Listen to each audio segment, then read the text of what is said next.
So events are back, Hoopfest is back.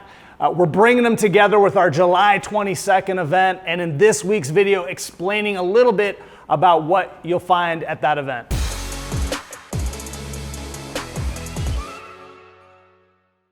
So I've got my friend Matt Santangelo here. We're so excited to have events back. We're so excited that Hoopfest is back. Like this is the July event, and this may be our last chance to be able to have and talk Hoopfest, with Hoopfest still to come, as it's going to be after September. But again, how does this all come together for us at 10 Capital? We talk community all the time. That's absolutely our clients, but it's our community at large. It's our causes. We talked a little bit in our video introducing our space about our causes on our wall. So we thought it only appropriate, of course, to have Hoopfest in the back here. But thanks for joining us, Matt. Thank you for having us. Matt and some other surprise guests have agreed to be with us July 22nd, 5:30, Maryhill Tasting Room. It's going to be a fantastic night. We're going to talk about the evolution of Gonzaga basketball and what was a special year for the Zags, Hoopfest, and how that all culminated into Hooptown. Maybe we'll start there. So last Monday, the City Council declared Spokane Hooptown USA. Yeah. And that happened right before the world kind of went dark. So maybe tell us, if people haven't heard, what is Hooptown USA? Yeah, so Hooptown USA is an initiative that we launched from Spokane Hoopfest Association that we are the stewards of. This is a community brand that we wanted to launch to really galvanize and further strengthen the importance of basketball in our community. Where we have some really world-class examples of basketball, things that other people cannot do anywhere. You talked about two of them. Gonzaga basketball is certainly a pillar. Hoopfest is certainly a pillar. No one can recreate those. But when you start to look at the importance of basketball and how the sport connects us as a community, we're not just talking about playing it. We're talking about the volunteer effort at Hoopfest. We're talking about the fan base at Gonzaga. We're talking about high school youth. I mean, all the ways that basketball connects us. And that's really that Hooptown initiative. Just really trying to articulate what basketball means to us as a community.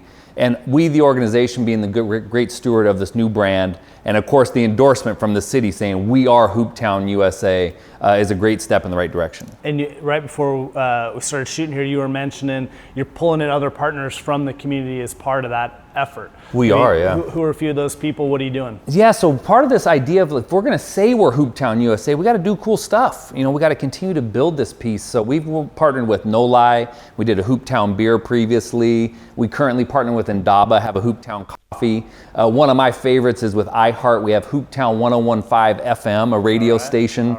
Old school hip hop and R&B, so kind of my generation. It's kind of my playlist. And so just and continue to look for those different partners that say, yeah, we see the vision, we understand the impact that basketball has, and we want to be a part of it. Let's find creative and new and innovative ways to do it. Because again, this is beyond just playing basketball. This is how the sport connects us and creates opportunity for our community in addition to economic impact and business development. What things can we do in the future that are going to continue to build out this foundation of Hooptown here in Spokane? Yeah, and I'll ask you more about that in a minute, because there's some parts of Hoopfest that I did not know before our partnership began a few years ago. How is Hoopfest doing? I mean, obviously 2020, to say 2020 was a disappointment on so many levels would be an understatement, but no Hoopfest for the first time in a very long time. How's the organization? Yeah, it was a struggle. I mean, we had great partners like yourself and many other partners in the community that said, hey, no matter what, we understand this is a difficult year. We understand how important those resources are that you provide us. I said, they're with you. And like, that was such a great endorsement from so many different partners to say, hey, we're behind you. And then it took a little bit of grit. You know, we were scrappy, just like a lot of businesses, of trying to figure out how to provide value to sponsors, how to provide value to consumers, our athletes, our volunteers, so that they would support us in different ways, from buying a t-shirt to maybe it's a donation, to be able to highlight, again, those partners, those larger partners like 10 Capital. And so with that being said, we were able to get to here. We lived to play another day. And so now we're here. Hoopfest registration's open for September 11th and 12th, are the new Hoopfest dates this year. We're going to get back to June in 2022.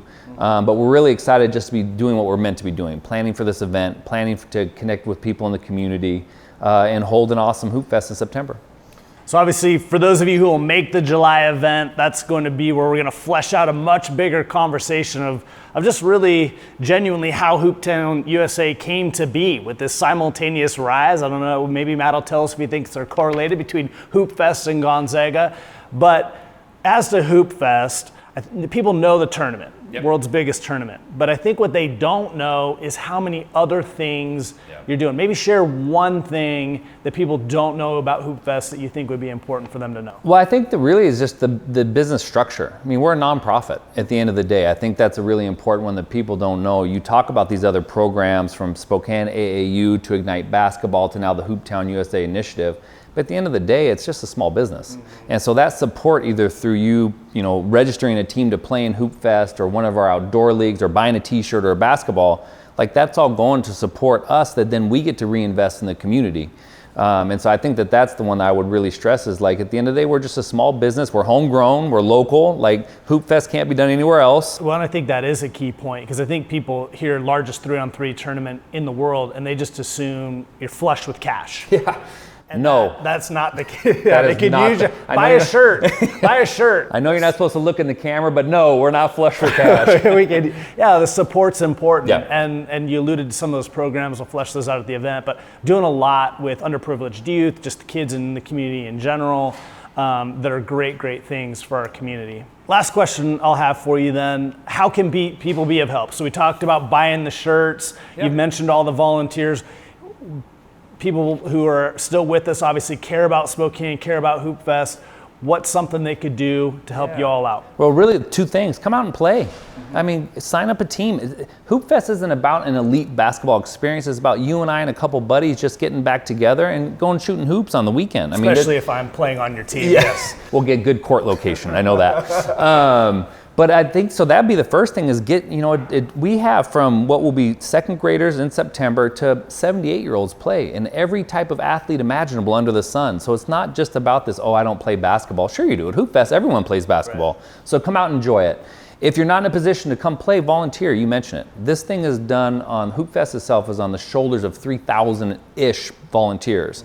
And there's a lot of ways, before the weekend, on the weekend, indoors, outdoors, there's a lot of ways to be involved. And then the last piece, like you said, come and just enjoy it. Come be a fan, buy a t-shirt, buy a snow cone, walk through downtown and see what Spokane looks like on that weekend because it's our most diverse, it's our most inclusive, and it's our most vibrant weekend of the year.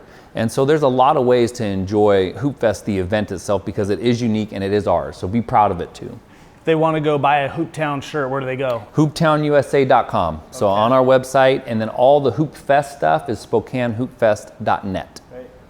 So we hope you'll join us July 22nd. Before then, get a shirt. Maybe we'll come up with a special giveaway. If you're wearing a Hooptown apparel to the July 22nd event, Matt and I will come up with something. Maybe it'll be a case of wine, more Hooptown swag for you showing your support. Thanks again. Look forward to July 22nd, where we'll talk all things basketball with a guy who knows all these different things inside and out. We'll talk to you soon.